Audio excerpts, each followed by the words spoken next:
Hey, folks, welcome to InTheMoneyStocks.com's intraday analysis video, brought to you by the creators of proprietary price, pattern, and time methodology. Learn the PPT strategies and profit for life.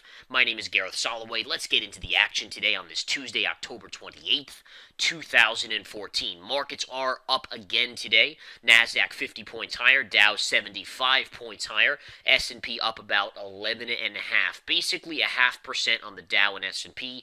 NASDAQ is leading the charge today, up 1%.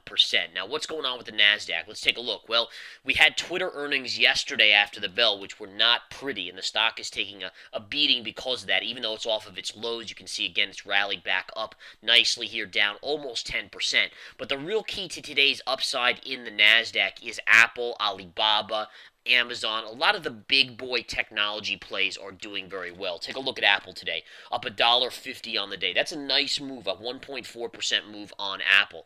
In addition, take a look at Alibaba. BABA, one of the biggest stocks out there now, biggest companies out there, up over 2%, right at that even number of 100. And again, you can't forget about stocks like Amazon. Even though it got punished on earnings last week, it is rallying today beautifully, and again, up about 2%. So there's a lot of NASDAQ stocks heading higher. A couple sectors that are a little bit weaker, the semiconductors, and again, semis are now bouncing up nicely here, but again, still down on the day. And again, you can look at stocks like Intel today. Intel sold off the highs, but is now starting to float back up as we're getting a late lunch kind of float up in the markets. And again, if you go to the SPY, folks, today, it's very quiet. Markets all up, but notice how they've gone sideways since they opened up. You might say, well, why are they going sideways today since the gap higher? And the answer is very simple. All eyes are on the Federal Reserve. FOMC policy statement, folks, coming out tomorrow at 2 p.m. Eastern Time. So this is just the market kind of waiting patiently for that announcement, and then we will see a bigger move on Wall Street in the following days. One other side note, Facebook reports earnings after the bell today. The stock is not taking a hit on the earnings from Twitter, although it is flat on the day, so you could make a case that it is a little bit weaker than the general market.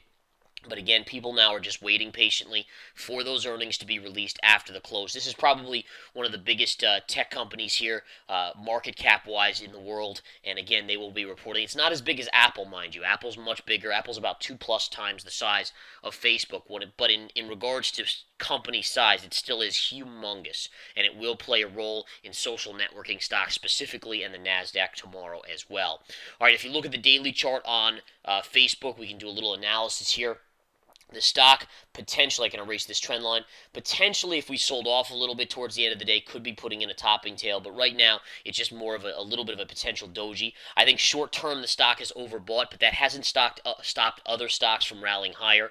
If you take a look at Yahoo, look at this. I mean, here earnings were reported right here, and look at the move up since then, and that was after this move up. Huge move on Yahoo and other stocks like this one. So, I mean, it's just been amazing. I mean, take a look at stocks like, it wasn't DuPont, I think it was like Procter Gamble.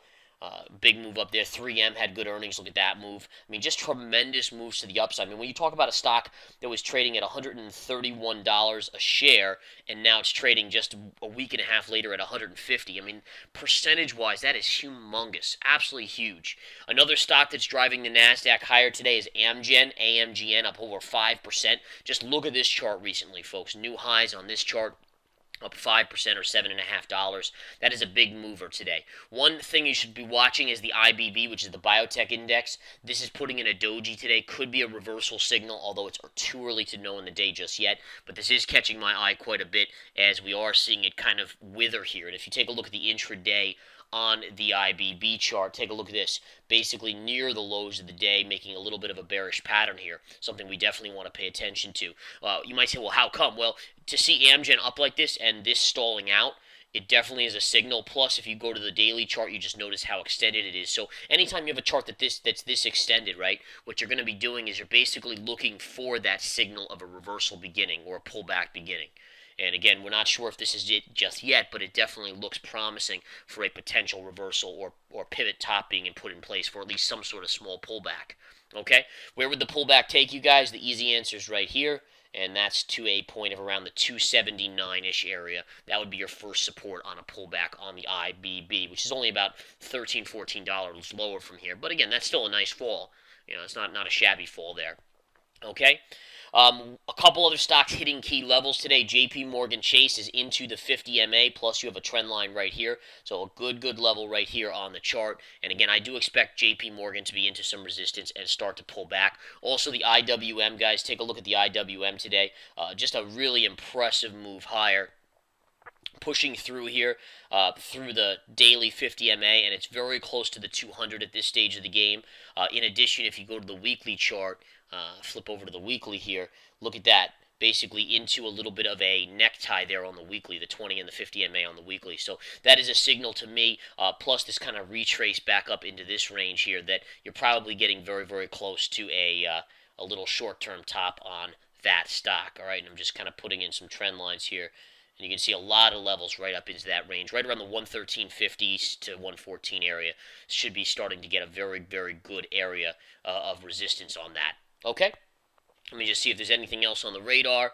Just continuing to scan through, but I think that's about it. Let's flip back to the SPY and go to the intraday chart one last time here, and you can see the markets are just kind of floundering, tight range all day, as I said earlier. You opened with a gap up, and since then you've just chopped sideways the whole day. All eyes on the Federal Reserve. Tomorrow that'll be announced, and that'll be the next catalyst to a move. Have a great afternoon, great evening, folks. Take care. Come join us here at InTheMoneyStocks.com. Take the 7-day free